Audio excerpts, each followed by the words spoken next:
Hello, I'm going to talk about 4.3 eukaryotic cell components. There are three essential components of an eukaryotic cell. There is the plasma membrane, the cytoplasm, and the cytoskeleton. So we're talking about here, the plasma membrane are also called cell membrane. The cytoplasm is the region between the nucleus and the cell membrane. Of course, we won't have that in a prokaryotic cell because we don't have a nucleus, but they both have a cytosol. The cytosol is the actual fluid. And this is a problem because a lot of times growing up in our science education, we tend to interchange cytoplasm and cytosol. Maybe you've never even heard of cytosol, but the cytosol is the actual fluid. The cytoplasm is the region and the space between the nuclear membrane and the plasma membrane. And then the cytoskeleton is what gives the cell shape and also is important for transporting materials around the cell. And we're going to get into all those in the next slide. So let's start with the plasma membrane. So the plasma membrane is made up of phospholipids. They have these polar heads and non-polar tails, which means that the polar heads interact with the water outside the cell. These polar heads interact with the water inside the cell, and the tails try to keep away from the water. And so it forms this barrier. Inside that barrier, we have all kinds of proteins, and we have even some sugar groups here, or sorry, sure. Cholesterol. Cholesterol actually acts as, I refer to cholesterol as a fluidity buffer. It makes sure your plasma membrane is not too viscous or thin or too thick. So we always talk about cholesterol being this nasty molecule, but it does have a lot of functions in the body. It's just that we consume too much of it and then it clogs our arteries. So again, it separates the internal environment from the external, and it does let things move in and out of the cell, but there has to be passageways for those. And we're also going to talk about that cell cytoskeleton. We can see all those wispy things down here. That's the cytoskeleton on the inside of the cell membrane. The cytoplasm, there's two parts. Like I said, the cytosol and the cytoskeleton. The cytosol is the watery gel-like substance that contains all of the materials, the cytoskeleton, the organelles, and other substances inside, dissolved inside that in the cell. There are actually some chemical reactions that also occur in the cytosol. We refer to those as metabolic reactions, where we have processes taking place.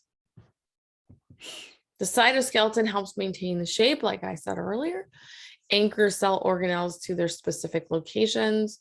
For the most part, all your organelles kind of stay fixed inside the cell, except for the mitochondria actually move and creep and crawl around the inside of your cells. And of course, your vacuoles, lysosomes, and peroxisomes, they do move around as well. So this here allows vesicles to move. There are three types of cytoskeleton. There are microtubules, looks like tubes here. There are microfilaments, and then there are intermediate filaments. And you can see here the different microscope pictures that these particular filaments have been stained with different colors. So you can see how they totally fill up the interior of that cell. So a microfilament has these actin subunits that are twisted around each other. They are the smallest of the three. They form internal skeleton of some cells, and they actually function in movement. So what we can see here is this amoeba. What happens is that side of that microfilament kind of builds in front and tears down in the back, and it pushes the cell membrane forward as it moves. We can also see it here in cytoplasmic streaming. It helps move cytoplasm, or the cytoplasm inside the cell. We'll also talk about a contractile ring, which we find in animal cells. Also, we'll see this cleavage furrow, and we'll talk about that in mitosis. And then we also talk about this actin filament in muscle movement. Now, we won't really talk too much about it in this class, but you will learn a ton about it in anatomy and physiology. We also have the intermediate filament. The intermediate filament is in between in diameter. It helps maintain cell shape, helps anchor organelles. And some examples of that is keratin, which is in nails and hair. So it gives that structural support to those two structures in the human body. So we can see that filament here, and then we can see it holding kind of the nucleus. So we talk about the nuclear envelope. It helps maintain its shape. We'll also talk about its role in cell-to-cell junctions. This is called a desmosome, and we'll talk about those in later in tonight's lesson. I think it's in it's either in 4.4 or 4.5. I don't have it all memorized in this new book. And then we have microtubules, which are the largest. And so we have these huge 9 doublets that go around the central core.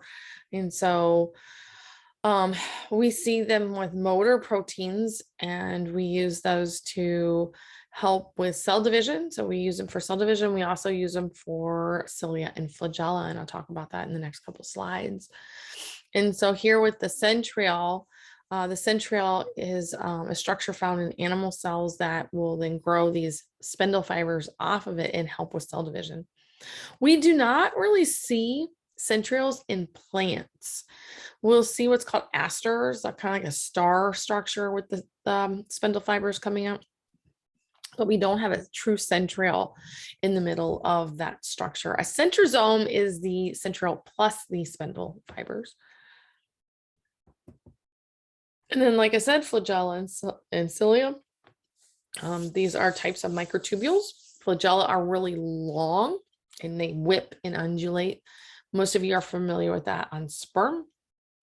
We also have it in some organisms called euglena. And so again, in bacteria have them too, but some bacteria are very modal in that they move around with the aid of a flagella. Cilia are similar, very similar in structure, but they're short and they beat really fast. This is a paramecium, and you can kind of see the cilia on the surface, which is why this organism is put in a group called the ciliates versus the flagellates. We also see cilia in the respiratory tract. And so when you're sick or if you smoke, you know, when you get up in the morning, you have that cough that you got to get everything up. The cilia beat and get all the debris out of your lungs while you're sleeping, and then you got to cough it up the rest of the way. Females also have cilia in their fallopian tubes, and it helps push the egg along to the uterus. So again, in females have cilia in the fallopian tubes. Males, of course, have flagella on their sperm. So we do see these structures in humans. And that is it for this section. It's really short. Hopefully this is helpful. If you have any questions, please reach out to me and I can hopefully give you an answer. All right. We'll see you in the next lesson.